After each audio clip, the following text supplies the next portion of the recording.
I've heard stories about many African leaders.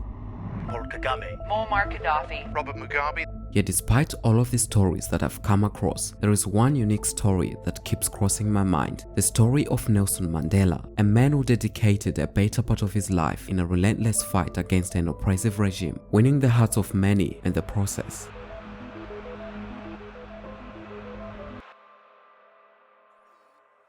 What I find most intriguing about this man is how he brought freedom to the people of South Africa. See, during the mid-20th century, most of the colonized African nations began to gain independence from their colonial masters. The process would conventionally be done through a war, but in many cases, the process led to anarchy and the death of hundreds of thousands of innocent civilians. However, that was not quite the case with the southernmost country of Africa. Our story begins in 1652, when traders of a Dutch company called the United East India Company built a settlement on the southern tip of Africa, known today as Cape Town. Back then, it was known as the Dutch Cape Colony. They wanted to use it as a point where they could get new supplies from the local people on their way to Asian trade markets.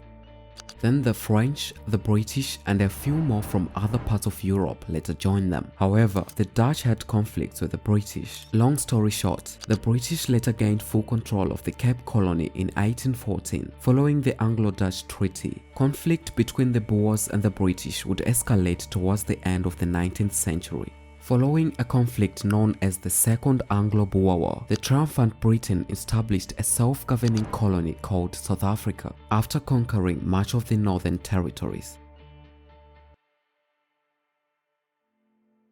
The participation of the non-white and native Africans in the political affairs of this newly established nation was difficult due to socio-economic restrictions. This meant that only people of the white race and a few selected colored men were allowed to vote and participate in the politics of the nation. At this point, racial discrimination had already begun.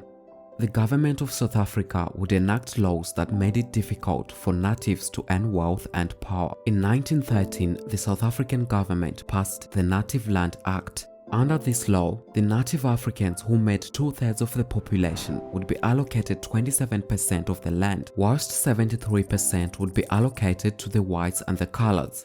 The native people of South Africa were not allowed to own any other land outside of the areas that were allocated to them by the government. Segregation was mainly propagated by the Boers, who didn't see the native Africans and white people as equals.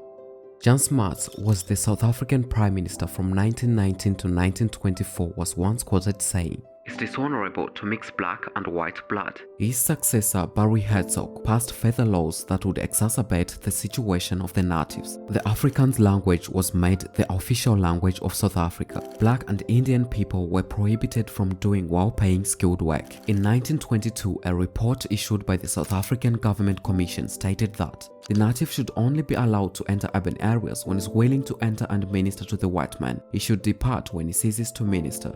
The natives were treated by the law in many cases as if they were children, being referred to as pagans. Black men and women were called boys and girls. In contrast, black people were expected to call the white folks bosses. Laws were passed that prohibited them from drinking European beer or going out after certain hours at night without a special pass. In the 1948 South African general election, Daniel Malan of the National Party would emerge victorious and become the Prime Minister.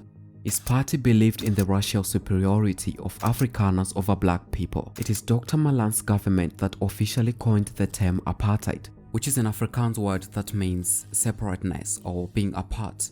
They argued that black people, white people and coloreds should live their lives separately and develop in their own ways.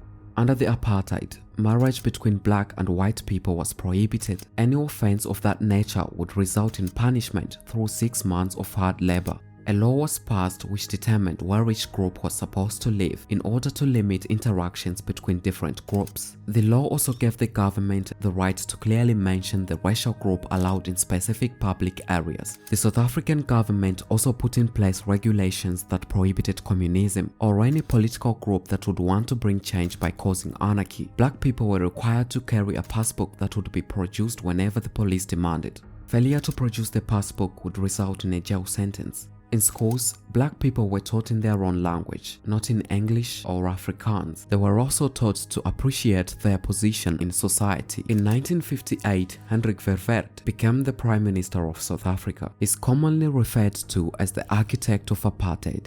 He gave the Bantus the right to govern themselves by the introduction of a law called Promotion of Bantu Self-Government. The self-governing homelands were to be called Bantustans, except they were not truly self-governing and they were too small to have their own economies. At this point, white people controlled 87% of the land, and the remaining 13% belonged to the natives. As a result of this law, over 3 million black people were removed from the other parts of the country and were relocated to the overpopulated Bantustans. This law was put in place as a deceptive move by the South African government, so that the rest of the world would think that the South African government was giving black people independence. It would soon become clear that the South African government only wanted black people for their cheap labor, as they earned as little as £3 a week.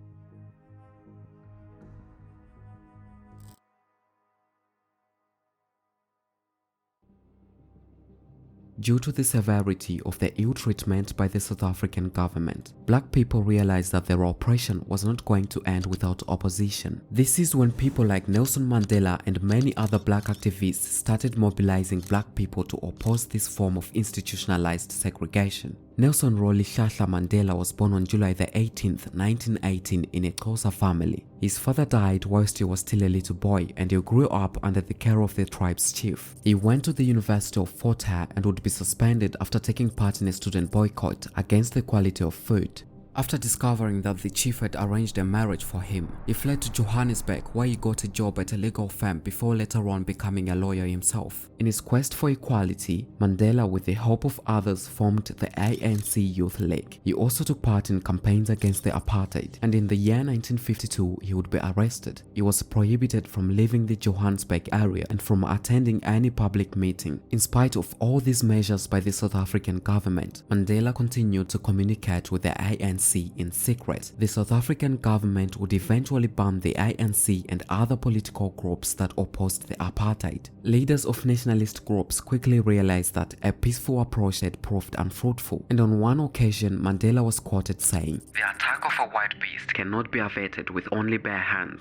Nelson Mandela, whose whereabouts remained unknown to the police, would form an organization called Umkhonto weSizwe. This organization would carry out bombing campaigns in strategic locations to try and sabotage the government, with targets such as government offices and electricity pylons. Nelson Mandela left the country in 1962 in search for support for the ANC and for the planned armed struggle. He was arrested upon returning to South Africa, charged with leaving the country without permission and without a passport. Nelson Mandela was sentenced to 5 years of hard labor. However, after breaking into ANC headquarters, the police found documents containing information about a planned armed struggle.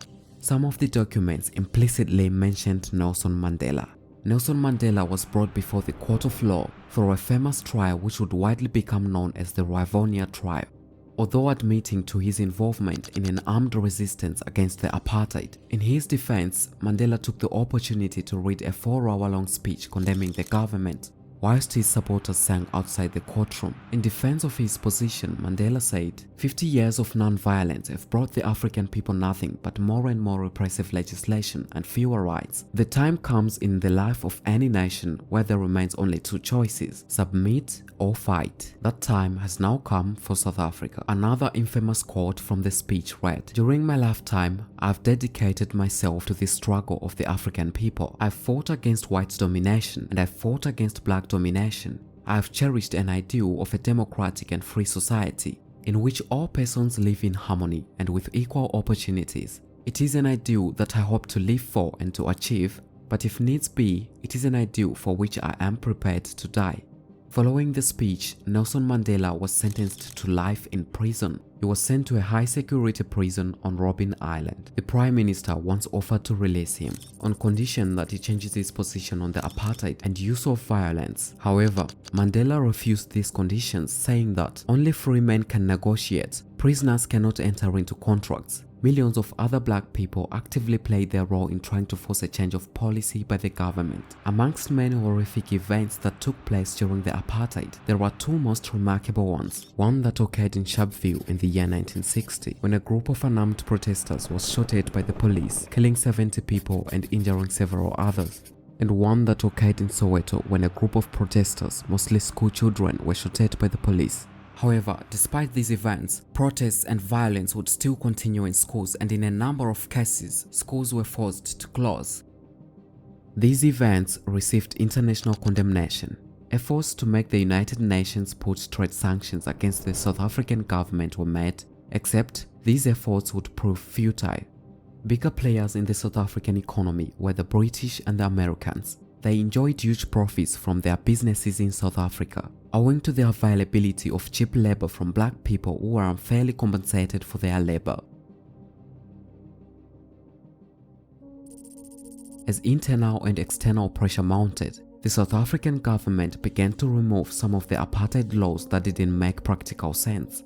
The government was also overwhelmed by many black people who moved to white towns in defiance of these laws. The late 1970s saw an increase in violent activities by nationalist groups. Various armed attacks on government buildings were carried out. The South African government started sending spies in countries such as Britain and France to eliminate opposition leaders who were in exile. As the international community kept on demanding for sanctions against the government of South Africa, banks began to refuse to lend money to the South African government. Other multinational companies began to close operations in South Africa. In the late 1980s, the US and the European communities began to increase trade restrictions against South Africa, and the South African economy began to shrink as a result of these restrictions. In 1989, Prime Minister Frederick de Klerk, who was a lot more conservative, would further remove apartheid regulations. De Klerk held negotiations with Nelson Mandela, who was still a prisoner at the time. The negotiations marked the beginning of an end to the apartheid. After the successful negotiations, de Klerk said in a parliamentary address that he would lift the ban on the ANC. He would release every political prisoner who had not committed any violent crime. Newspapers would have the right to report on events without getting censored. Capital punishment would be eliminated. Mandela would be released unconditionally. On the 11th of February 1990, after spending 27 years of his life in prison, Nelson Mandela became a free man. Following the ordering of his release by Frederick de Klerk, thousands of his supporters gathered outside the prison, while others watched the proceedings on TV as the event was publicly televised. As a result of their efforts in bringing apartheid to an end and fostering peace and harmony between all races, Nelson Mandela and F.W. de Klerk were jointly awarded a Nobel Peace Prize in the year 1993.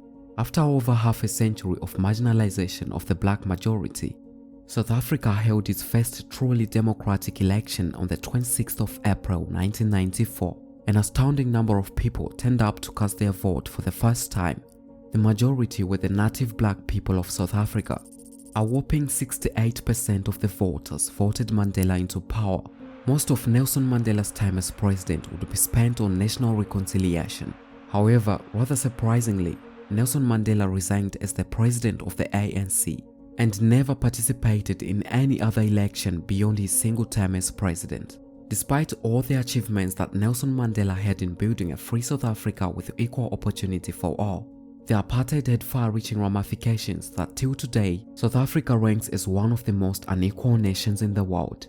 Wealth disparities between the different races in South Africa have made sure that a society that has gone through a traumatic past remains fragile to this day.